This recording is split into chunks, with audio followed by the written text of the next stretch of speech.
Encontré a mi marido en nuestro salón con la prometida de mi hijo, solo unas horas antes de la boda. Estaba a punto de enfrentarme a él, pero un movimiento en el pasillo me detuvo. Era mi hijo, Mateo. Su rostro era una máscara de piedra. Me miró y susurró: «Mamá, ya lo sé. Y es peor de lo que crees. Hola a todos. Gracias por estar aquí conmigo hoy. Antes de comenzar mi historia, me encantaría saber desde qué ciudad me acompañáis. No dudéis en compartirlo en los comentarios. Ahora, permitidme que os sumerja en esta historia. La mañana de la boda de mi hijo me levanté a las 5. No podía dormir. Me dije a mí misma que eran solo nervios, del tipo que cualquier madre siente en un día tan importante. Me senté aquí, en este mismo despacho, mirando las hojas de cálculo en la pantalla de mi ordenador. Dirijo una pequeña asesoría fiscal desde casa. Nada lujoso, pero ayudó a pagar la universidad de nuestro hijo Mateo y a cubrir los extras que el sueldo de mi marido, Arturo, no alcanzaba a pagar. Los números en la pantalla eran solo un borrón. Mi mente estaba en otro lugar por completo. Afuera, el mundo todavía estaba oscuro y silencioso, pero ya podía imaginar la escena que se desarrollaría en el patio de nuestra finca en las afueras de Sevilla en solo unas horas. Sillas blancas dispuestas en filas perfectas sobre el césped. Había pasado toda la primavera cuidando el arco que Arturo había montado, cubierto con los rosales que yo había nutrido desde que eran pequeños capullos. Yo misma había revisado las guirnaldas de luces 3 veces, asegurándome de que no fallara ni una sola bombilla. Todo tenía que ser perfecto. Nuestro hijo, nuestro Mateo, merecía un día perfecto. 25 años de matrimonio con Arturo, 23 años criando a Mateo. Había dedicado toda mi vida a esta familia. Yo había sido la mano firme, la planificadora, la que recordaba las citas con el dentista y los cumpleaños, y se aseguraba de que las facturas se pagaran a tiempo.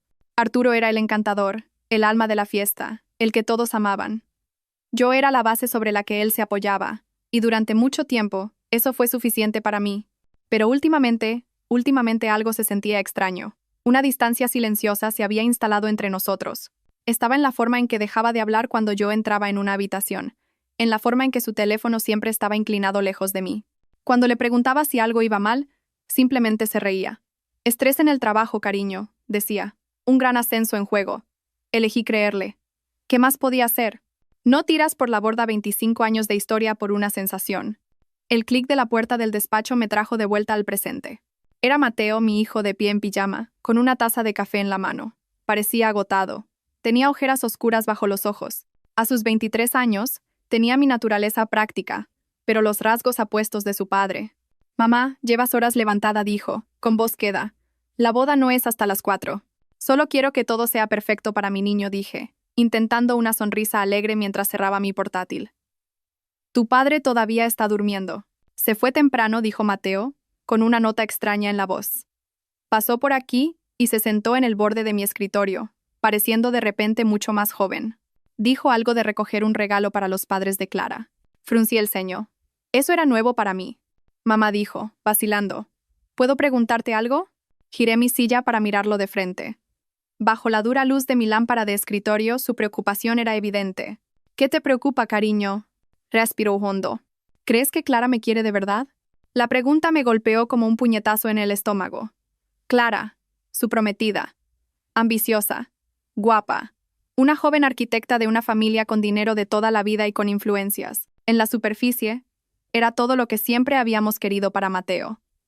Pero yo había tenido mis propias dudas. Había visto cómo sus ojos a veces se perdían cuando Mateo hablaba de sus pasiones, cómo consultaba su teléfono durante las cenas familiares. «¿Por qué preguntas eso, cariño?». «Es el día de tu boda». «Lo sé, y tal vez sean solo dudas de última hora», murmuró, mirando su café. «Pero a veces, cuando me mira, siento que está mirando a través de mí, como si yo fuera solo una casilla que necesitaba marcar en su camino hacia la vida perfecta». Hizo una pausa, y últimamente ha estado pasando mucho tiempo con papá. Siempre están hablando de finanzas, de inversiones. Ella dice que él la está asesorando. Quise hablarle de las cosas que yo también había notado. Cómo los ojos de Arturo seguían a Clara por la habitación. Cómo siempre encontraba excusas para ayudarla con su abrigo o rellenar su copa. Cómo sabía exactamente cómo le gustaba el café, 2 azucarillos y un chorrito de leche, sin tener que preguntar. En lugar de eso, extendí la mano y apreté la suya. «Los nervios de la boda son normales, cariño. El matrimonio es el paso más grande que darás en tu vida. No son solo nervios, mamá dijo, con la voz quebrada. Finalmente me miró, con los ojos llenos de un dolor que me aterrorizó. Creo que está enamorada de otra persona. Me quedé helada, la sangre se me convirtió en hielo. ¿Qué te hace decir eso? Pequeñas cosas, susurró.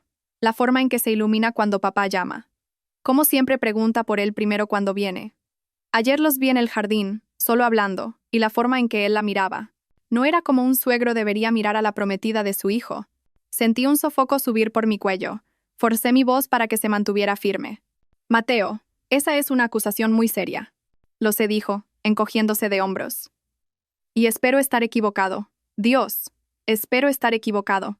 Antes de que pudiera responder, la puerta se abrió de nuevo. Era Arturo. Ya estaba vestido con una camisa impecable y pantalones de vestir, con un aspecto inmaculado como siempre. Aquí están mis dos personas favoritas, exclamó, su sonrisa sin llegar del todo a sus ojos. Parecía sorprendido de ver a Mateo allí. Gran día, hijo. Deberías estar preparándote. Dirigió su atención hacia mí. Y tú, Elena, vas a agotarte. Clara acaba de llamar. Va a pasar sobre las 10 para discutir algunos detalles de última hora sobre la distribución de las mesas. Vi cómo la expresión de Mateo se tensaba. ¿Qué detalles?, preguntó. Oh, ya sabes. Solo asegurarnos de que sus padres no se sienten al lado de tu tío Roberto después de aquella discusión política de la última Navidad, dijo Arturo con un gesto despreocupado. Ya sabes lo especiales que son en su familia. Deberíamos discutirlo en privado, por la política y todo eso. Por supuesto, dijo Mateo, con voz plana. No podemos tener a la gente equivocada sentada junta. La tensión en la habitación era tan densa que se podía cortar con un cuchillo. Observé a mi marido y a mi hijo, y supe en lo más profundo de mi ser que Mateo no estaba equivocado. Algo iba terriblemente, horriblemente mal. Después de que Arturo y Mateo se fueran de mi despacho, un pavor frío se apoderó de mí.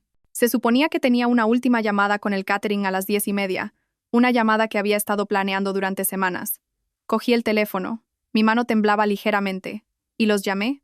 Les dije que tenía una emergencia familiar y que necesitaba reprogramar. Era mentira. La verdad era que había despejado toda mi mañana. No podía quitarme de la cabeza las palabras de Mateo, ni la sensación de náuseas que la falsa alegría de Arturo me había provocado. Algo estaba pasando en mi casa hoy, y por primera vez en 25 años tenía la intención de averiguar qué era. Pasé las siguientes 2 horas fingiendo estar ocupada. Ordené la cocina, que ya estaba impecable. Reorganicé los centros de mesa florales en la mesa del comedor. Cada sonido me hacía sobresaltar. Cada coche que pasaba hacía que mi corazón martilleara contra mis costillas. Me sentía como una actriz en una obra de teatro, interpretando el papel de la feliz madre del novio mientras por dentro me retorcía de ansiedad. Exactamente a las 10, un elegante BMW blanco entró en nuestro camino de entrada, el coche de Clara. Observé desde la ventana de la cocina cómo salía, incluso con unos simples vaqueros y una blusa. Parecía sacada de una revista. Se acercó a la puerta principal con la confianza natural de alguien que sabe que pertenece a ese lugar. Mi corazón latía tan fuerte que podía oírlo en mis oídos. Salí sigilosamente por la puerta trasera y rodeé la casa, agachándome detrás de los grandes arbustos de bugambillas que bordeaban las ventanas de nuestro salón. Me sentí ridícula, como una espía en mi propia casa. Pero la necesidad de saber, la necesidad de confirmar mis miedos o de disiparlos era abrumadora. A través del gran ventanal, pude verlos. Arturo la había dejado entrar y estaban de pie junto a la chimenea, el lugar donde nos hacíamos las fotos familiares cada Navidad. Él le estaba sirviendo una copa. No podía oír sus palabras, pero su lenguaje corporal lo decía todo. Estaban de pie cerca, demasiado cerca. Su mano descansaba en la parte baja de la espalda de ella. Era un gesto casual, uno que podría explicarse fácilmente, pero se quedó allí un segundo de más. Apreté las manos en puños, mis uñas clavándose en mis palmas. 25 años. Habíamos construido una vida en esta casa. Le habíamos leído cuentos a Mateo en ese mismo sofá. Habíamos celebrado innumerables fiestas familiares en esa habitación. Y ahora mi marido estaba allí, acariciando a otra mujer, la prometida de nuestro hijo, el día de la boda de nuestro hijo. Estaba a punto de levantarme para entrar como una furia y enfrentarme a ellos en ese mismo instante. No me importaba la escena, no me importaba la boda. Solo me importaba la traición abrasadora que estaba presenciando, pero entonces noté un movimiento en el pasillo de arriba, una sombra en el reflejo del cristal. Miré más de cerca. Era Mateo. Estaba de pie en lo alto de las escaleras, oculto en las sombras, observándolos también. La visión de él, tan quieto y roto, me detuvo en seco. Este no era solo mi dolor, era el suyo. Abajo, las cosas habían subido de tono. La mano de Clara ahora estaba en el pecho de Arturo. Se inclinaba hacia él, con la cabeza echada hacia atrás, una sonrisa jugando en sus labios. Dijo algo y él se rió. Era un sonido que no le había oído en años. Ligero, genuino, feliz. La forma en que solía reírse conmigo cuando éramos jóvenes y todo parecía posible.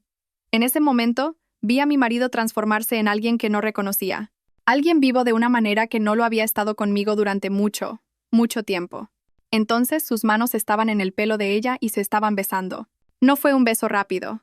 Fue un beso profundo y apasionado, del tipo que se ve en las películas. Mi visión se tiñó de rojo. Un rugido llenó mis oídos. Di un paso hacia la casa, lista para arrancar la puerta de sus bisagras, lista para gritar hasta que mis pulmones se rindieran. Y entonces una mano me agarró del brazo. Me di la vuelta, mi corazón saltando a mi garganta. Era Mateo. Se había escapado de la casa y había venido a buscarme. Su rostro estaba pálido, ceniciento, pero sus ojos ardían con una determinación fría y dura que nunca antes había visto. «Mamá, no lo hagas», susurró, con la voz tensa. «Todavía no». «Mateo, esto es». Me atraganté con las palabras. Ni siquiera podía decirlo. «Sé lo que es», dijo. Su voz firme, aunque pude ver que sus manos temblaban. «Mamá, lo sé desde hace semanas». «¿Semanas?» La palabra salió como un susurro estrangulado. Miré a mi hijo, el niño que había criado, que ahora me miraba con los ojos de un hombre que había visto demasiado. Todavía estábamos agachados detrás de las bugambillas. Las hermosas flores de las que tan orgullosa había estado ahora servían de escondite para la destrucción de nuestra familia. Dentro de la casa, mi marido y la prometida de mi hijo se habían trasladado de la chimenea al sofá. No podía soportar mirar. «No quise creerlo al principio», dijo Mateo, su voz baja y urgente. Seguía poniendo excusas para ellos. «Solo está siendo amable. Ella solo está nerviosa por unirse a la familia». Pero seguía sucediendo. Las miradas prolongadas, las conversaciones privadas, la forma en que... «Mamá», la forma en que se iluminaba cada vez que él estaba cerca. Se corrigió. El lapsus. Un doloroso recordatorio de una vida que ya no existía. Se suponía que iba a tener una nueva figura materna, no una rival. «Quiero decir, Clara, ¿por qué no me lo dijiste?», pregunté. Mi voz temblando con una mezcla de conmoción y una extraña ira protectora. «No debería haber tenido que cargar con esto solo, porque necesitaba pruebas», dijo, con la mandíbula apretada, y porque me miró, sus ojos mucho más viejos que sus 23 años quería darles cuerda suficiente para que se ahorcaran solos. Sacó su teléfono, sus manos temblaban ligeramente mientras tocaba la pantalla. «Contraté a alguien», confesó. «¿Qué has hecho qué?» «No soy estúpido, mamá. Después de que los vi almorzando juntos hace un mes, un almuerzo que papá me dijo que era una reunión de negocios y que ella me dijo que era una tarde de compras con sus amigas, supe que no estaba loco. Necesitaba saber la verdad». Me entregó el teléfono. «Contraté a una detective privada». Mi respiración se entrecortó. «¿Una detective? Mateo, ¿el dinero?» «No te preocupes por el dinero», dijo sombríamente. «Valió cada céntimo». La primera foto en la pantalla mostraba a Arturo y Clara entrando en el Hotel Alfonso XIII en el centro de Sevilla. La marca de tiempo indicaba que fue hace 3 semanas, un martes por la tarde, cuando se suponía que Arturo estaba en una conferencia de ventas regional. La segunda foto los mostraba saliendo juntos 2 horas después, con aspecto acalorado y desaliñado. «Hay 17 ocasiones diferentes», dijo Mateo en voz baja, mientras yo me desplazaba por una galería de traición. Fotos de ellos en restaurantes con poca luz por toda la ciudad. Fotos de ellos en un aparcamiento privado, apretados contra el coche de Arturo. Fotos de ellos riendo, cogidos de la mano, viviendo una vida completamente diferente a nuestras espaldas. Me sentí mal. La magnitud del engaño era impresionante. Esto no era un error de una sola vez, era una aventura calculada y a largo plazo. Me levanté de nuevo, una nueva oleada de rabia me invadió. «Vamos a parar esto», dije, mi voz como el acero. «Ahora mismo». «No». La voz de Mateo fue cortante, haciéndome agachar de nuevo. «Mamá, confía en mí. Tengo un plan». «¿Un plan?» «Mateo, esto es una locura. No podemos simplemente dejar que la boda». «Absolutamente que podemos», interrumpió, su voz con una autoridad que nunca antes le había oído. «Y lo haremos». «Mamá, piénsalo. Si nos enfrentamos a ellos ahora, ¿qué pasará? Lo negarán. Lo tergiversarán. Papá dirá que está siendo una histérica. que estás malinterpretando las cosas. Clara llorará y se hará la víctima. Nos lo echarán todo en cara a nosotros. Tenía razón. Ya podía oír la voz suave y tranquilizadora de Arturo. Elena, estás exagerando. Es una joven nerviosa, y yo solo le ofrecía un consejo paternal. ¿Entonces qué sugieres? Susurré, mi ira dando paso a una claridad fría y aterradora. La sonrisa de Mateo era algo escalofriante y desconocido. Humillación pública, dijo, las palabras flotando en el aire entre nosotros. Destrucción total y absoluta de sus reputaciones. Consecuencias legales. No solo terminamos con esto, mamá. Nos aseguramos de que nunca puedan volver a hacerle esto a nadie. Miré a mi hijo. ¿Cuándo se había vuelto tan calculador, tan despiadado? Luego volví a mirar por la ventana. Vi a mi marido, el hombre al que había amado, y en el que había confiado durante un cuarto de siglo, comenzar a desabrochar la blusa de Clara en el sofá, donde habíamos construido nuestra familia. Y en ese momento, supe que la mujer que solía ser, la esposa comprensiva y que perdonaba, se había ido. Había muerto allí mismo, en la tierra, detrás de las flores que con tanto esmero había plantado. Dime el plan, dije. Esa tarde fue una de las más extrañas de mi vida. Arturo llegó a casa actuando como si nada hubiera pasado, preguntando por los arreglos finales con el catering. Clara se había ido horas antes, y él era la viva imagen del marido cariñoso y el padre orgulloso. Habló de su discurso para la recepción, de lo orgulloso que estaba de Mateo. La hipocresía era tan densa que apenas podía respirar. Yo solo asentía y sonreía, una cáscara vacía de mí misma mientras por dentro gritaba. Después de que Arturo se fue a la cama, Mateo y yo nos reunimos en mi despacho. La puerta estaba cerrada con llave, las persianas bajadas. Parecía una sala de guerra, y en muchos sentidos lo era. Sobre mi escritorio estaban los comienzos de un archivo de pruebas que haría llorar de alegría a un fiscal. Háblame de esa detective, dije, estudiando una foto de vigilancia que me revolvió el estómago. Se llama Raquel, dijo Mateo. Raquel Pérez. El nombre me golpeó como un jarro de agua fría. Raquel, mi hermana Raquel. Mateo asintió. No sabía a quién más llamar. Sabía que fue policía durante 20 años antes de jubilarse y montar su propia agencia de detectives. Sabía que era lista y que sería discreta. Me miró un poco avergonzado. También sabía que nunca le cayó muy bien papá. Solté una risa corta y aguda que sonó más como un sollozo. Mi hermana pequeña Raquel. Éramos cercanas, pero no le había contado la creciente distancia con Arturo. Había sido demasiado orgullosa, demasiado avergonzada para admitir que mi matrimonio podría estar fracasando. La llamaré, dije, con la voz cargada de emoción. Raquel contestó al segundo tono.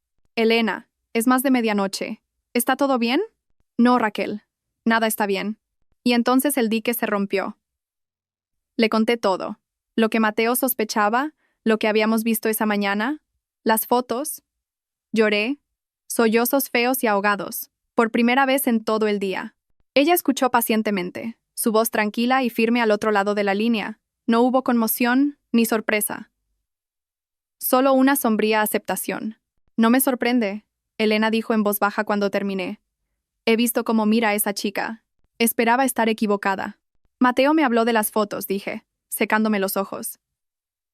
¿Qué más tienes? Más de lo que probablemente quieras saber, dijo, su voz volviéndose profesional. He estado siguiendo sus movimientos durante 3 semanas. Se reúnen 2 veces por semana, como un reloj, en el Hotel Alfonso XIII. Él siempre paga en efectivo. Almuerzan en restaurantes de lujo a los que nunca te llevaría a ti. La semana pasada la llevó a Cartier. Sentí de nuevo ese sofoco de rabia. Nuestro dinero. El dinero que yo administraba con tanto cuidado. El dinero que se suponía que era para nuestra jubilación, para nuestro futuro. Y Elena... La voz de Raquel era suave ahora. Hay más. Algo más grande. He estado investigando las finanzas de Arturo, tratando de averiguar de dónde sale todo este efectivo para las habitaciones de hotel y los regalos. Ha sido descuidado. ¿Qué encontraste?, pregunté, temiendo la respuesta. Hubo una larga pausa al otro lado de la línea. No es solo Clara, dijo, su voz pesada. No es la primera vez. Encontré una serie de pagos mensuales regulares que se remontan a 15 años. Siempre a la misma persona, una mujer llamada Victoria Montero. El nombre no significaba nada para mí. ¿Quién es? Investigué un poco. Era una asociada junior en su antiguo bufete cuando Mateo era un niño. Se fue abruptamente hace unos 15 años. Los pagos comenzaron unos meses después de que se fuera. Raquel respiró hondo. Elena tiene una hija, una niña de 15 años llamada Sofía. Hice una comprobación de antecedentes. El padre no figura en el certificado de nacimiento, pero apostaría mi licencia a que Arturo es su padre. El teléfono se sentía pesado en mi mano. No podía respirar. Una hija. Otro hijo entero. 15 años de mentiras. 15 años de una doble vida. Los viajes secretos, los gastos inexplicables, la distancia emocional, todo encajó con una claridad horrible. Tengo que saberlo con seguridad, Raquel susurré. Lo sé, dijo. Yo me encargo. Pero Elena, tienes que estar preparada. Cuando esto salga a la luz, va a ser una bomba nuclear. Lo sé, dije, mi voz fría y dura. Eso es exactamente con lo que contamos. Las 24 horas previas a la boda fueron un borrón de engaño calculado. Me moví a través de los preparativos como un fantasma, mi cuerpo en piloto automático mientras mi mente corría. Sonreí a los parientes. Aprobé la distribución final de las mesas con la organizadora de bodas. Incluso ayudé a Arturo con su corbata, mis dedos rozando la tela de seda mientras imaginaba apretársela alrededor del cuello. Cada interacción era una actuación. Cada palabra educada era una mentira. Raquel trabajó rápidamente. Era una profesional, y esto ahora era personal. Me dijo que tenía un contacto en un laboratorio privado. Es arriesgado, Elena, pero si podemos conseguir una muestra de ADN limpia de Arturo, podemos obtener una comparación preliminar no legal con una muestra de la chica. Esa noche, después de que Arturo se durmiera, roncando suavemente a mi lado en la cama que habíamos compartido durante un cuarto de siglo, salí sigilosamente de la habitación. Mi corazón latía con cada crujido del suelo. Fui al baño y cogí su cepillo de dientes de su soporte. Mi mano temblaba tanto que casi se me cae. Se sintió como la máxima violación. Pero, ¿qué era esto comparado con las violaciones que él había cometido contra mí? ¿Contra nuestra familia? Lo metí con cuidado en una bolsa de plástico y lo dejé en el buzón para que Raquel lo recogiera antes del amanecer. Al día siguiente, mientras la casa bullía con la energía caótica de floristas y fotógrafos, Raquel llamó. «Tengo más sobre el dinero», dijo, su voz sombría. «Es peor de lo que pensábamos. Nos encontramos en mi coche, aparcado en la calle, lejos de la casa, el único lugar donde me sentía segura para hablar. Abrió un portátil y lo giró hacia mí. En la pantalla había una hoja de cálculo, una vertiginosa serie de números y fechas. Hice un análisis completo de vuestras cuentas conjuntas, vuestros fondos de jubilación, todo dijo, señalando una columna resaltada. Mira el patrón. Durante años, Arturo ha estado haciendo retiradas de efectivo regulares. Pequeñas cantidades. 500 aquí, 700 allá, nunca más de 1000 a la vez. Siempre de diferentes sucursales. Pensé que era para su afición, dije aturdida. Siempre me dijo que estaba invirtiendo en monedas raras, algo que requería transacciones en efectivo. Otra mentira. Su afición se llamaba Clara, dijo Raquel secamente. Usó el efectivo para las habitaciones de hotel, las cenas caras, los regalos, ese collar de Cartier. Pagó la mitad en efectivo, pero esa no es la peor parte. Hizo clic en otra pestaña. Ha estado pidiendo préstamos contra vuestro plan de pensiones. Miré la pantalla. Allí estaba, en blanco y negro. Una serie de préstamos solicitados contra la cuenta de jubilación a la que yo había contribuido tan diligentemente desde mi pequeño negocio. La cuenta que se suponía que era nuestra red de seguridad, nuestra seguridad para la vejez. Había vaciado casi 60.000 euros en los últimos 18 meses. ¿Cómo?, susurré. Habría necesitado mi firma. La falsificó, dijo Raquel en voz baja. Comparé la firma de los documentos del préstamo con tu firma en tus declaraciones de impuestos. Es una buena falsificación, pero no es la tuya. Sentí una oleada de náuseas. Esto iba más allá del engaño. Esto era un robo. No solo me estaba rompiendo el corazón. Estaba desmantelando sistemáticamente nuestro futuro, pieza por pieza, para financiar su sórdida aventura. Me estaba robando. Del fondo universitario que habíamos construido, de la vida que se suponía que debíamos compartir. Estaba jugando con todo mi futuro. ¿Y Clara?, pregunté, mi voz apenas audible. No es una víctima inocente, dijo Raquel, con la mirada dura. Ya llegaré a ella. Pero primero, hay algo más. Dudó, luego me entregó un gran sobre Manila. Los resultados preliminares del ADN llegaron esta mañana. Mis manos empezaron a temblar mientras lo abría. Escaneé la página. La jerga científica se desdibujaba hasta que encontré la conclusión en la parte inferior de la página. Probabilidad de paternidad. 99,999%. Me quedé mirando las palabras hasta que se grabaron en mi memoria. Sofía Montero era la hija de Arturo. 15 años. 15 años amándolo, confiando en él, construyendo una vida con él mientras tenía otra hija, otra familia oculta en las sombras. Apoyé la cabeza en el volante, el cuero frío contra mi frente caliente. No lloré. Estaba más allá de las lágrimas. Una extraña y aterradora calma se apoderó de mí. El dolor todavía estaba allí, una herida masiva y abierta en mi pecho. Pero ahora estaba acompañado de algo más. Una resolución fría y dura. No solo iba a perder a su esposa, iba a perderlo todo. Sentada en el coche con mi hermana, ese endeble trozo de papel en mi mano se sentía más pesado que una lápida. Era el certificado de defunción de mi matrimonio, de la vida que creía tener. Una hija de 15 años. Las palabras resonaban en el coche silencioso. ¿Cómo la encontraste? Logré preguntar finalmente, mi voz sonando distante y extraña a mis propios oídos. La expresión de Raquel era una mezcla de lástima y resolución profesional. Comenzó con los pagos. Una vez que tuve el nombre de Victoria Montero, no fue difícil localizarla. Vive a solo 2 pueblos de aquí, Elena. A 30 kilómetros. 30 kilómetros. Durante 15 años había estado viviendo una vida secreta a un corto trayecto en coche. ¿Cuántas veces me había dicho que trabajaba hasta tarde? ¿A cuántas cenas de negocios había asistido? ¿Cuántos viajes de golf de fin de semana había hecho? Mi mente daba vueltas mientras repasaba mentalmente años de excusas y mentiras, cada una adquiriendo ahora un nuevo y siniestro significado. Pasé por la casa ayer por la mañana, continuó Raquel, su voz suave. Me hice pasar por una investigadora de mercado. Victoria abrió la puerta y detrás de ella vi a la chica, a Sofía. Elena, es igualita a él. Los mismos ojos, la misma sonrisa. Es inconfundible. Lo imaginé, una adolescente, inocente en todo esto, que se parecía a mi marido, una hermana que mi hijo nunca supo que tenía. El pensamiento era tan surrealista, tan monstruoso, que no podía procesarlo por completo. Mi familia no solo estaba rota, era un fraude. Era una mentira cuidadosamente construida que yo, sin saberlo, había ayudado a mantener durante más de la mitad de mi vida. La madre, Victoria, ¿sabe de mí? ¿De Mateo?, pregunté. No puedo decirlo con seguridad, admitió Raquel, pero por la forma en que vive, una casa bonita en un buen distrito escolar, pero sin una carrera llamativa. Está claro que Arturo es su principal fuente de apoyo financiero. Tiene todas las razones para mantener las cosas en silencio. No solo le estaba pagando la manutención, Elena, le estaba financiando toda su vida. Con mi dinero, con nuestro dinero, el dinero de mi asesoría, el dinero de nuestros ahorros conjuntos, el dinero que había robado de nuestra jubilación. La traición era tan profunda, con tantas capas, que sentía que me ahogaba. Era un saqueo sistemático del trabajo de mi vida, de mi confianza y de mi futuro. Le devolví el informe de ADN a Raquel. Ponlo con el resto de las pruebas, dije, mi voz desprovista de emoción. Estaba entumecida. El shock era tan profundo que había cortocircuitado mi capacidad de sentir algo más que un vacío frío y pesado. Pensé en esa chica, Sofía. ¿Qué clase de hombre le dice a su hija que no puede reconocerla? ¿Qué clase de hombre cría a un hijo a la luz mientras mantiene a otro oculto en la oscuridad?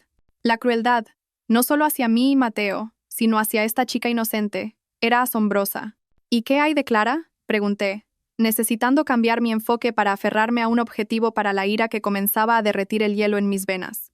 Dijiste que había más sobre ella. Raquel asintió, su expresión endureciéndose de nuevo. Cierto, Clara. Hablemos de la prometida. Volvió a girar el portátil hacia mí y abrió un nuevo archivo. No solo se acuesta con tu marido. Ha estado malversando fondos de su bufete de abogados. Las palabras tardaron un momento en registrarse. ¿Qué? Es socia junior en un bufete pequeño pero prestigioso del centro, explicó Raquel, mostrando documentos que parecían informes financieros internos. Ha estado inflando informes de gastos, creando facturas falsas para consultores inexistentes y desviando el dinero a una cuenta bancaria privada. No son grandes cantidades cada vez, pero es constante.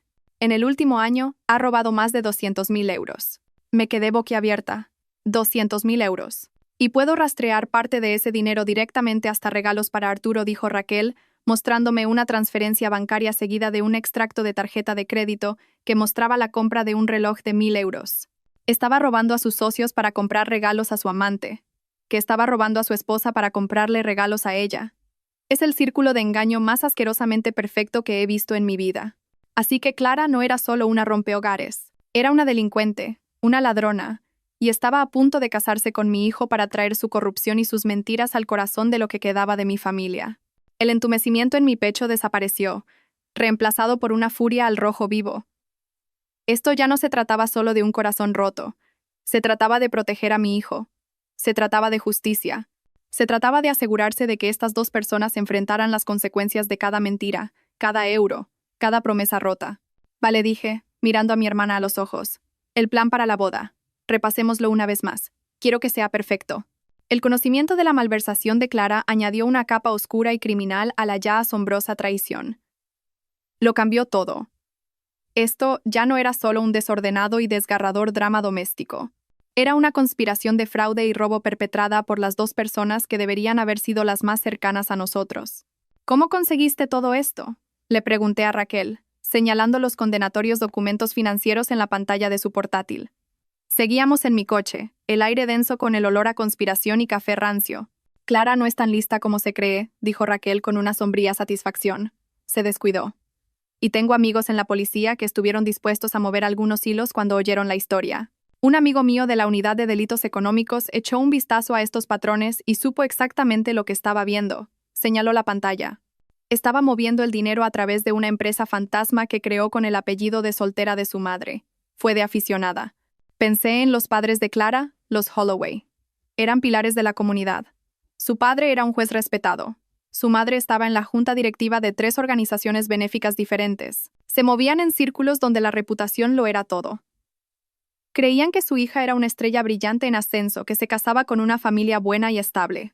No tenían idea de que su niña de oro era una ladrona y que la familia estable con la que se casaba era un castillo de naipes construido sobre mentiras.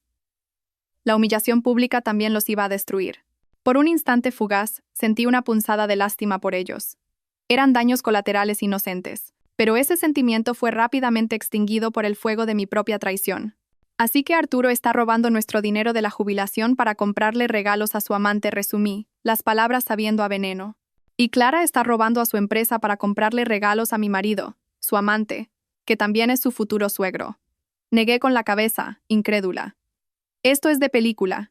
Se pone mejor, dijo Raquel, con un giro irónico en los labios. Parte del dinero que Arturo sacó de vuestro plan de pensiones lo invirtió en un negocio inmobiliario infalible que Clara le recomendó. Déjame adivinar, dije, mi voz goteando sarcasmo. El negocio fue un fracaso. El negocio nunca existió, confirmó Raquel. El dinero fue directamente a esa cuenta secreta suya. Ella también le estaba robando a él. Estaba tan cegado por su propio ego y encaprichamiento que ni siquiera lo vio. Tuve que reír. Fue un sonido amargo y sin alegría. Mi brillante y encantador marido, el hombre que siempre pensó que era la persona más lista de la sala, estaba siendo engañado por una malversadora de 20 y tantos años. Era casi poético. Pasamos otra hora repasando las pruebas que Raquel había recopilado. Lo tenía todo. Extractos bancarios, fotos de vigilancia, recibos de hotel pagados en efectivo, transferencias bancarias, documentos de préstamo falsificados y ahora un expediente completo sobre las actividades criminales de Clara, que estaba listo para ser entregado al fiscal. Y, por supuesto, el informe de ADN, la prueba irrefutable que demostraba 15 años de engaño. Miré el archivo, las pestañas ordenadas y las páginas organizadas que representaban la demolición completa de mi vida. 25 años de matrimonio, reducidos a una pila de documentos incriminatorios en el asiento del copiloto de mi coche. De repente, una ola de agotamiento me invadió, tan profunda que se sentía como un peso físico oprimiendo mi pecho. Raquel, ¿podemos hacer esto?, susurré. ¿Realmente podemos levantarnos delante de 300 personas y hacerles esto? ¿A nuestra familia? Raquel se acercó y puso su mano en mi brazo. Su agarre era firme, tranquilizador. Elena, escúchame, dijo, su voz seria. ¿Qué otra opción tienes? Si te enfrentas a ellos en privado, mentirán, te manipularán, pondrán a Mateo en tu contra. Negarán, negarán y negarán hasta que empieces a pensar que la loca eres tú. Lo he visto cientos de veces. Tenía razón. Sabía que tenía razón. Arturo era un maestro de la manipulación. Podía salir de cualquier situación con su encanto. De esta manera continuó. No hay escapatoria. No hay lugar para mentiras. Solo está la verdad, presentada frente a todos a los que han intentado impresionar. No se trata solo de venganza, Elena. Se trata de consecuencias. Clara tiene que ir a la cárcel. Arturo tiene que rendir cuentas, no solo por las infidelidades, sino por el fraude financiero que ha cometido contra ti. Esta es la única manera de asegurarse de que las mentiras se detengan para siempre. Respiré hondo, el aire viciado del coche llenando mis pulmones. Pensé en Mateo, su rostro pálido y decidido. Pensé en Sofía, la hija que nunca conocí. Pensé en los 25 años que le había dado a un hombre que me había estado mintiendo desde el principio. Tienes razón, dije, mi voz clara y firme de nuevo. Es la única manera. Arranqué el coche. Vamos. Tenemos una boda que preparar. Las últimas horas antes de la boda fueron las más surrealistas de mi vida. Volví a casa y reasumí mi papel de madre del novio, tranquila y feliz. Sentí una extraña sensación de desapego, como si estuviera viendo una película de mi propia vida. Me vi riendo con mis primos, elogiando el vestido de mi cuñada y asegurándole al catering que todo se veía maravilloso. Por dentro era un resorte de tensión y dolor, pero por fuera era la viva imagen del orgullo maternal. Arturo estaba en su salsa, socializando con los primeros invitados que llegaban, aceptando felicitaciones con una sonrisa amplia y segura. Me apartó en un momento dado, su brazo rodeando mi cintura. «Estás preciosa», Elena dijo. Su voz un murmullo bajo en mi oído. «¿No es un día perfecto?» Lo miré a los ojos del hombre al que había amado durante más de la mitad de mi vida, y no sentí nada más que un vacío frío y desolador. Le devolví la sonrisa. «Perfecto día». Mi hijo Mateo era un espejo de mi propia compostura forzada. Saludó a sus amigos, posó para las fotos con sus padrinos de boda e interpretó su papel a la perfección. Pero cada vez que sus ojos se encontraban con los míos a través del jardín abarrotado, podía ver el mismo temple de acero reflejado allí. Estábamos juntos en esto. Éramos soldados esperando la señal para atacar. El plan era simple, y Raquel lo había ensayado con nosotros hasta que lo supimos de memoria. Había llegado temprano, disfrazada de miembro del personal del catering, su equipo audiovisual profesional, oculto a plena vista.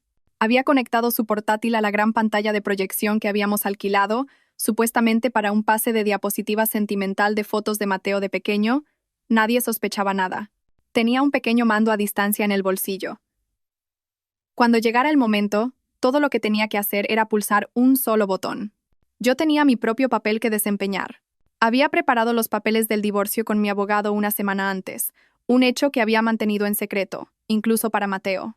Estaban firmados y notariados en un sobre sellado en mi bolso. También tenía una memoria USB con copias de cada prueba que Raquel había reunido. De una forma u otra, mi matrimonio terminaría oficialmente hoy. No había vuelta atrás. No solo estaba planeando una confrontación, estaba planeando el primer día del resto de mi vida. A las 4:05, tomé asiento en la primera fila. El cuarteto de cuerda comenzó a tocar y el cortejo nupcial hizo su entrada.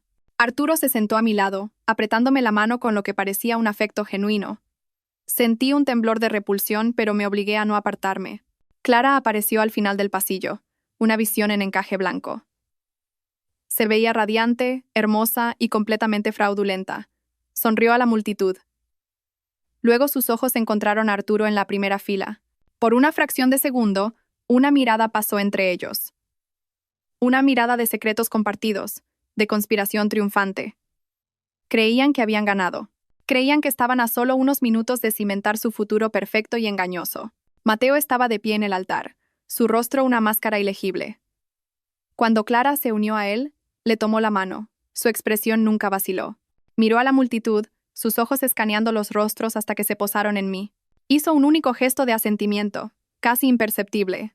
Era la hora. El oficiante comenzó la ceremonia con las palabras habituales sobre el amor, el compromiso y la fidelidad.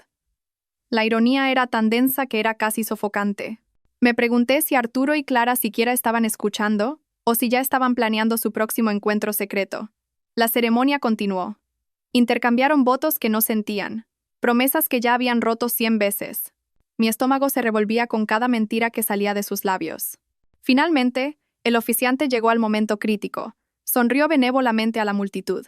Si alguien aquí tiene alguna razón por la que estos dos no deban unirse en sagrado matrimonio, que hable ahora o calle para siempre. Un silencio cayó sobre los 300 invitados. Este era el momento. Mi corazón martillaba contra mis costillas tan fuerte que pensé que podría romperlas. Podía sentir los ojos de todos sobre nosotros. Tomé una respiración lenta y deliberada. Luego me puse de pie. En el momento en que me puse de pie, un jadeo colectivo recorrió a los 300 invitados. El aire, que había estado lleno de las suaves melodías del cuarteto de cuerda y la cálida brisa de la tarde, de repente se volvió denso y silencioso. Todas las cabezas en el jardín se giraron hacia mí. Podía sentir su confusión, su conmoción, su curiosidad como una fuerza física. Arturo, sentado a mi lado, se puso rígido. «Elena, ¿qué estás haciendo?», siseó, su mano agarrando mi brazo. Siéntate. Estás montando una escena. Me quité su mano de encima como si fuera una serpiente venenosa. Miré más allá de él, mis ojos fijos en mi hijo Mateo, que estaba en el altar, su rostro pálido pero resuelto. Él sabía que esto iba a suceder. Lo habíamos planeado. Luego miré a Clara, cuya sonrisa radiante se había congelado en una máscara de horror confuso. Lo siento a todos, dije, mi voz clara y sorprendentemente firme. Se escuchó en todo el jardín silencioso. Pido disculpas por la interrupción, pero creo que el oficiante preguntó si había alguna razón por la que este matrimonio no debería proceder. Hice una pausa, dejando que el peso de mis palabras se asentara. Y sí, la tengo. Tengo una razón. Una ola de murmullos se extendió por la multitud. Vi al padre de Clara, el juez, comenzar a levantarse de su asiento, con una expresión de indignación atronadora en su rostro. Señora de la Torre, ¿qué significa esto?, bramó. El significado, juez Holloway, dije, volviéndome para mirarlo, es que su hija está a punto de casarse con mi hijo bajo falsas pretensiones. Y creo que usted y todos los demás aquí reunidos hoy merecen saber la verdad. Saqué el pequeño mando a distancia de mi bolso. Era el mando que Raquel me había dado. Mi pulgar se cernía sobre el único botón rojo. ¿La verdad?, farfulló Arturo, su cara enrojeciendo. Elena, ¿has perdido la cabeza? Estás avergonzando a nuestro hijo. No, Arturo, dije, volviendo mi mirada hacia él, mi voz bajando a una calma helada. Tú eres el que ha avergonzado a nuestro hijo. Tú y tu amante. Con eso presioné el botón. Detrás del altar, la gran pantalla que se suponía que mostraba un pase de diapositivas de las fotos de bebé de Mateo cobró vida. La primera imagen que apareció fue una foto de vigilancia nítida de Arturo y Clara, encerrados en ese beso apasionado en nuestro salón.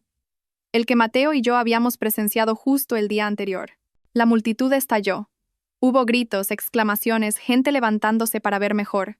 Vi a la madre de Clara llevarse la mano al pecho, su rostro ceniciento. Pero eso no es todo, continué, mi voz de alguna manera elevándose sobre el caos. Veréis, esto no fue solo un error de una vez. Esto ha estado sucediendo durante meses. La pantalla cambió. Apareció una nueva foto. Arturo y Clara entrando en el Hotel Alfonso XIII, la marca de tiempo claramente visible. Luego otra y otra. Un collage de sus reuniones secretas, sus almuerzos clandestinos, sus mentiras expuestas para que todos las vieran. Clara tartamudeaba, tratando de negarlo, pero su voz se perdió en el alboroto. Arturo estaba de pie, gritando. «¡Esto es falso! ¡Son fotomontajes!». Elena está sufriendo una crisis nerviosa. ¿Lo estoy, Arturo?, pregunté tranquilamente. Entonces quizás puedas explicar esto. La pantalla cambió de nuevo. Esta vez mostraba extractos bancarios.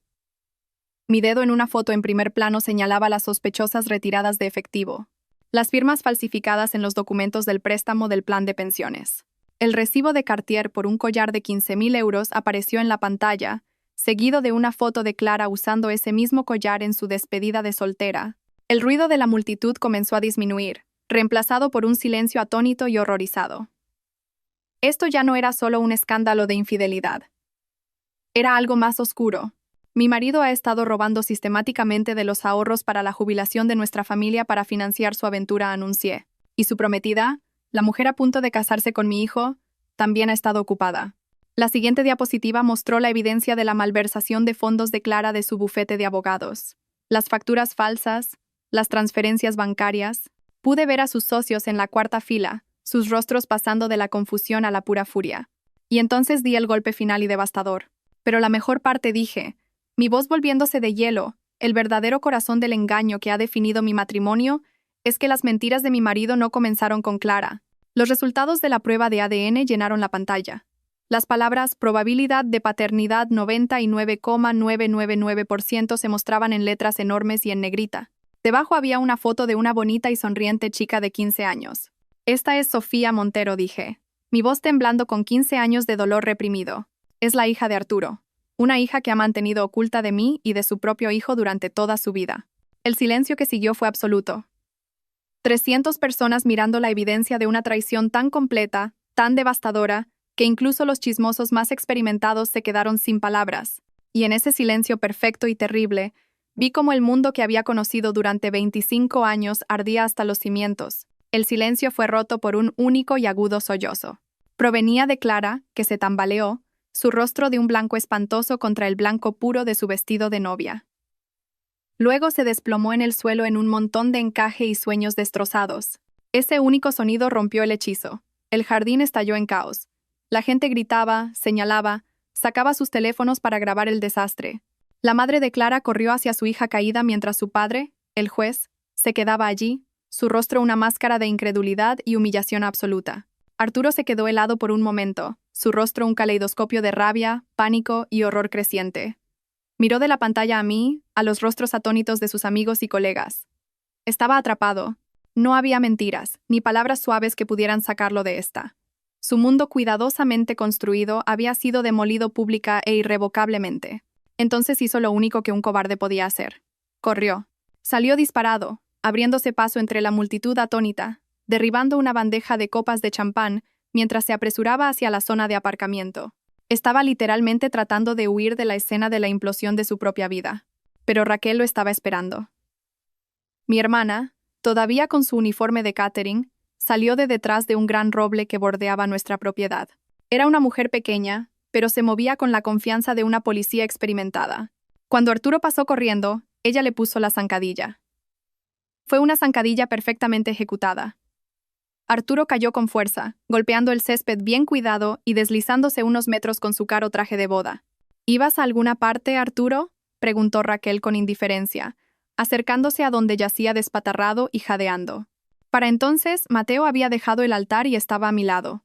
Puso un brazo firme a mi alrededor. Clara estaba de nuevo en pie, apoyada por su madre llorosa, y me señalaba con un dedo tembloroso. Tú planeaste esto, chilló su voz estridente por la histeria. Planeaste todo esto para arruinar mi vida. No, Clara, dijo Mateo, su voz fría y clara, cortando sus histerias. Tú arruinaste tu propia vida. Tú, y él señaló a su padre, que ahora estaba siendo ayudado a levantarse por Raquel. Suéltame, exigió Arturo, tratando de liberar su brazo del firme agarre de mi hermana. No puedo hacer eso, Arturito, dijo Raquel, usando un apodo de la infancia que lo hizo estremecerse. Verás, soy detective privada con licencia, y tengo razones para creer que has cometido múltiples delitos graves, incluido el fraude financiero. Pero no te preocupes, no estamos aquí para hablar de ti ahora mismo.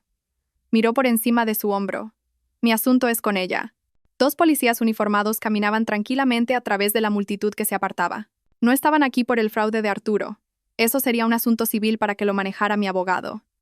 Estaban aquí por Clara. ¿Clara Holloway?, preguntó uno de los oficiales, su voz tranquila pero autoritaria. Los ojos de Clara se abrieron de terror. No, susurró.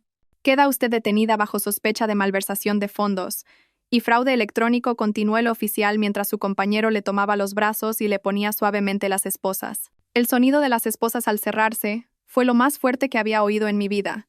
Vi el rostro de Clara desmoronarse al darse cuenta de que esto no era solo una humillación pública, no era solo una boda cancelada. Esto era real, iba a haber consecuencias legales reales. Su vida, tal como la conocía, había terminado. Mientras la policía se llevaba a una sollozante Clara, sus padres observaban con horror atónito. Los fotógrafos que habían sido contratados para capturar un cuento de hadas ahora estaban capturando la caída de una familia prominente, sus flashes estallando sin descanso. La multitud comenzaba a dispersarse. Algunos se iban rápidamente, no queriendo ser parte del desastre. Otros se quedaban, susurrando en corrillos conmocionados, con sus teléfonos aún en alto, grabando todo. En medio del caos, finalmente sentí que las fuerzas me abandonaban. Mateo me sostuvo. Se acabó, mamá, susurró. Por fin se acabó. Miré a mi alrededor las ruinas del día perfecto que había planeado. Fue un desastre. Fue una pesadilla. Pero por primera vez en meses, sentí que por fin podía respirar.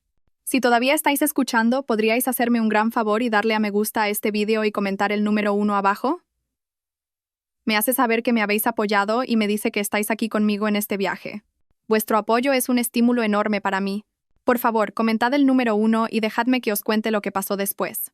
Las 3 horas que siguieron a la explosión fueron un borrón de luces azules intermitentes, conversaciones en voz baja y el lento y doloroso proceso de desmontar una boda que nunca fue. La policía tomó nuestras declaraciones. A Clara se la llevaron en un coche patrulla, su hermoso vestido de novia luciendo absurdo y trágico bajo el duro resplandor del sol poniente. Arturo, después de ser interrogado y puesto en libertad, simplemente desapareció. Se subió a su coche y se marchó sin decir una palabra ni a mí ni a su hijo. La mayoría de los invitados se habían ido, aunque algunos familiares y amigos cercanos se quedaron, moviéndose entre los escombros de la recepción como fantasmas, ayudando al conmocionado personal del catering a retirar la comida no consumida y el champán intacto. No estaban aquí por el fraude de Arturo. Eso sería un asunto civil, para que lo manejara mi abogado. Estaban aquí por Clara. ¿Clara Holloway?, preguntó uno de los oficiales, su voz tranquila pero autoritaria. Los ojos de Clara se abrieron de terror. No, susurró. Queda usted detenida bajo sospecha de malversación de fondos y fraude electrónico, continuó el oficial mientras su compañero le tomaba los brazos y le ponía suavemente las esposas. Me miró, un destello de la antigua calidez volviendo a sus ojos. ¿Y tú? Todavía no lo sé, respondí honestamente. Creo que estoy simplemente entumecida. Las siguientes semanas fueron un calvario doloroso y desordenado. La historia, como era de esperar, se convirtió en una sensación mediática local. Escándalo el día de la boda. ¿Prometida arrestada en el altar? El padre del novio implicado en décadas de engaño. Nuestros nombres y rostros estaban por todas partes. Dejé de contestar al teléfono. Dejé de salir de casa a menos que fuera absolutamente necesario. Mi pequeña asesoría sufrió. Algunos clientes de toda la vida se llevaron discretamente sus negocios a otra parte, incómodos con la notoriedad. El día después de la boda, hice exactamente lo que había planeado. Entré en el despacho de mi abogado, con mi bolso conteniendo los papeles del divorcio firmados y la memoria USB con las pruebas, y presenté la demanda. Con la montaña de pruebas que teníamos, Arturo ni siquiera intentó luchar. El proceso legal fue rápido y brutal. En el acuerdo, obtuve la casa y una parte significativa de sus activos restantes como compensación por el fraude que había cometido contra nuestros fondos de jubilación. No fue una victoria. Fue una restitución. Clara, enfrentándose a pruebas abrumadoras, llegó a un acuerdo con la fiscalía. Fue sentenciada a 2 años en una prisión de baja seguridad y se le ordenó devolver hasta el último céntimo que había robado. La reputación de su familia quedó hecha jirones. La caída de Arturo fue más silenciosa, pero no menos completa. Perdió su trabajo, su reputación y el respeto de todos los que conocía. Se mudó a un pequeño apartamento al otro lado de la ciudad, y por lo que oí, rara vez se dejaba ver en público. Pero la parte más complicada de las secuelas fue Sofía. 2 semanas después de la boda, recibí una carta. Era de Victoria Montero, la madre de Sofía. Era corta y directa. Se disculpaba por el dolor que su relación pasada con Arturo había causado y decía que su hija Sofía se había enterado de la verdad por las noticias y quería conocernos a Mateo y a mí. Me senté con esa carta durante 3 días. ¿Qué se suponía que debía hacer? Esa chica era la encarnación viviente de la mayor traición de mi marido, pero también era una inocente. No había pedido nada de esto. Era la hermana de mi hijo. Le mostré la carta a Mateo. La leyó, su rostro sombrío. Quiero conocerla, dijo inmediatamente. Es mi hermana, mamá. Se merece conocer a su familia, o lo que queda de ella. Así que hice la llamada. Acordamos encontrarnos en un lugar neutral, una cafetería tranquila en un pueblo a medio camino entre los nuestros. Estaba aterrorizada. Mientras esperábamos a que llegaran, no paraba de retorcer la servilleta en mis manos hasta convertirla en un desastre deshilachado. Entonces entraron. Victoria era una mujer corriente, de aspecto cansado, que parecía llevar el peso de sus secretos en la inclinación de sus hombros, y detrás de ella estaba Sofía. En el momento en que la vi, se me cortó la respiración. Raquel tenía razón. Tenía los ojos de Arturo. Los mismos ojos oscuros e inteligentes que me habían enamorado de él todos esos años atrás. Parecía asustada e insegura, aferrando un libro a su pecho como un escudo. Y en ese momento, mirando a esta chica inocente que era una víctima en todo esto, supe que mi ira no era con ella. Era con él. Siempre con él. Ese primer encuentro con Sofía fue incómodo. Las palabras parecían torpes e inadecuadas. Mateo, bendito sea, fue quien más habló. Le preguntó por el instituto, por el libro que sostenía, por su vida. No preguntó por Arturo. Simplemente la trató como a una persona, como a una hermana que estaba conociendo por primera vez. Yo, en su mayor parte, me limité a observar, tratando de reconciliar la imagen de esta chica tímida y dulce con la monumental mentira que representaba. Lenta y tentativamente, empezamos a construir algo nuevo. Nos volvimos a encontrar para tomar un café, luego para almorzar. Mateo y Sofía empezaron a enviarse mensajes, descubriendo un amor compartido por las películas antiguas y la comida picante. Me encontré deseando verla, escuchar sobre su vida. Era brillante, divertida y amable. Era un alma inocente atrapada en los escombros causados por nuestros padres. Pasó un año. La vida se asentó en un ritmo nuevo y desconocido. El divorcio se finalizó. La tormenta mediática amainó, reemplazada por escándalos más nuevos y frescos. Vertí mi energía en reconstruir mi negocio, y, lentamente, mis clientes comenzaron a regresar. Vendí la gran casa familiar con su jardín lleno de fantasmas, y compré un adosado más pequeño y manejable para mí. Era tranquilo, pacífico y era mío. Mateo, después de meses de terapia para superar el trauma de la traición, estaba prosperando. Había dejado su trabajo corporativo y había vuelto a la universidad para perseguir su verdadera pasión, la arquitectura paisajista. Estaba diseñando espacios hermosos, creando orden y belleza a partir de tierra y piedra.